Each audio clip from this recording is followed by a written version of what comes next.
சிலர் எப்போதுமே எனக்கு மன நிம்மதி இல்லை என்று புலம்புவதை பார்த்திருப்பீர்கள்.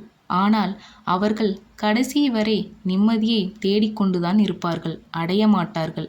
அதற்கெல்லாம் மிக முக்கிய காரணம் என்ன? அவருடைய வாழ்வியல் தான் காரணம். மன நிம்மதி இழப்பதற்கு பல காரணங்கள் இருக்கலாம். வீடு, அலுவலக நண்பர்கள், இல்லை என்றால் நமக்கு தேவையில்லாத விஷயங்களை தலையிட்டு அதில் கூட நிம்மதி இழக்கலாம், இல்லையா? சரி, மன நிம்மதியோடு வாழ என்னதான் செய்ய வேண்டும் என்ற உங்கள் ஆதங்கம் புரிகிறது.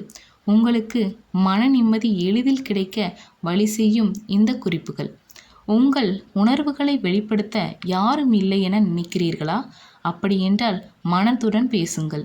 வாழ்க்கையில் எனக்கு என்ன தேவை என மனதிடம் கேளுங்கள். கேட்கவில்லை என்றால் எதுவும் கிடைக்காது.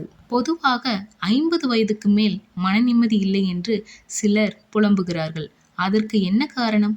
நம் மனநிலைதான். வயதாகிவிட்டாலே நம்மை எல்லோரும் ஒதுக்கிறார்கள், நம் பேச்சை யாரும் கேட்பதில்லை என்று எண்ணம் உருவாகிவிட்டாலே போதும், நிச்சயமாக நம் மன நிம்மதியை இழந்து விடுவோம்.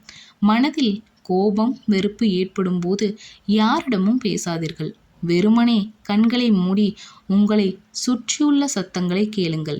இல்லையென்றால் ஹெட்போனை மாட்டிக்கொண்டு பறவைகளின் கீச்சுக்குரல், காற்றின் இசை, பூனை, நாய்களின் சத்தம், மெல்லிய இசை ஆகியவற்றை கேட்கலாம். மூச்சை இழுத்து விடுவதன் ஒரு தியானம்தான். மெதுவாக மூச்சை இழுத்தபடி 1 முதல் 10 வரை எண்ணுங்கள்.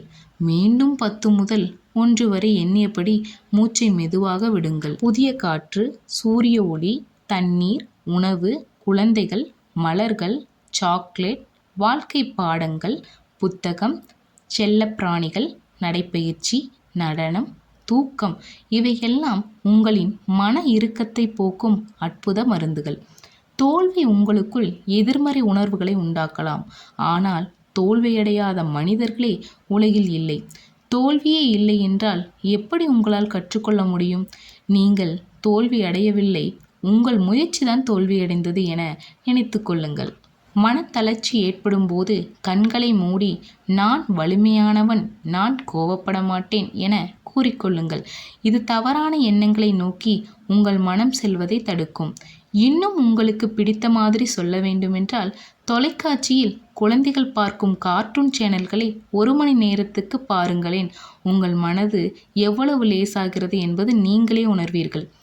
எது எப்படியோ, மனம் நிம்மதி பெற 1000 வழிகளை நாம் தேடினாலும் சரி, ஒரே வழி மனதை கட்டுப்படுத்துவதுதான் என்பதை ஒப்புக்கொள்ளத்தான் வேண்டும்.